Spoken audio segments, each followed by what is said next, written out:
इस वीडियो में हम पढ़ेंगे परफेक्ट इलास्टिक सप्लाई कि हमारे पास परफेक्ट इलास्टिक सप्लाई क्या है। तो परफेक्ट इलास्टिक सप्लाई की सिचुएशन में हमारे पास इलास्टिसिटी की जो वैल्यू होती है वो इन्फिनिटी के बराबर होती है। डेफिनेशन पर आते हैं। Perfect elastic supply bye definitions means that any decrease in the product price would immediately cause the supply to shift to zero।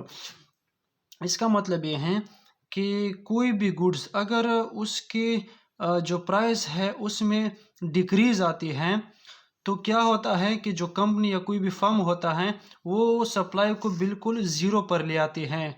मतलब एक महसूस प्राइस जो होता है अगर उससे उस प्रोडक्ट की प्राइस डिक्रीज़ हो जाती है तो हमारे पास फर्म की जो सप्लाई होती है बिल्कुल वो ज़ीरो पे शिफ्ट हो जाती है। तो ऐसे प्रोडक्ट क्या होते हैं? परफेक्ट इलास्टिक होते हैं या इनकी सप्लाई क्या होती है? परफेक्ट इलास्टिक सप्लाई होती है। तो ग्राफिकल रिप्रेजेंटेशन इसका देखते हैं कि इसका ग्राफ किस तरह होता है।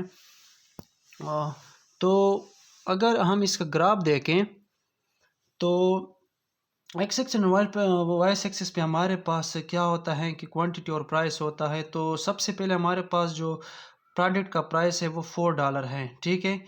तो अब हमारे पास $4 पे जो है वो हमारे पास सप्लाई हो रही थी, ठीक है। जो भी फर्म होता है वो इस प्राइस पे क्वांटिटी को सप्लाई करते हैं, लेकिन जैसे हमारे पास जो प्राइस है वो $4 से अगर कम हो जाए, 3 पे आ जाए, तो यहाँ पे क्या है कि at price below $4 quantity supplied is zero. तो हमारे पास जो सप्लाई होती है वो बिल्कुल ज़ीरो हो जाती है $4 से नीचे अगर प्राइस हो।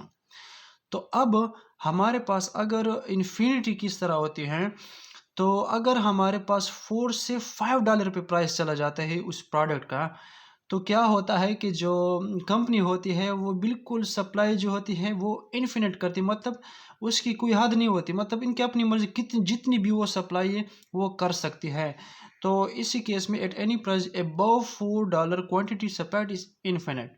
तो हमारे पास सप्लाई जो होती है वो इन्फिनिट, इसको कोई लिमिट नहीं होती, जितना वो कर सकते हैं ये वो सप्लाई कर सकते हैं और ज़्यादा हो जाती हैं। लेकिन $4 से अगर कम हो तो हमारे पास ज़ीरो हो जाती है। तो ऐसे प्रोडक्ट जो हमारे पास होते हैं वो परफेक्ट इलास्टिक होती है, इनकी सप्लाई जो होती है वो परफेक्ट इलास्टिक होती है। तो उम्मीद है आप लोगों को समझ आई होगी। Thank you.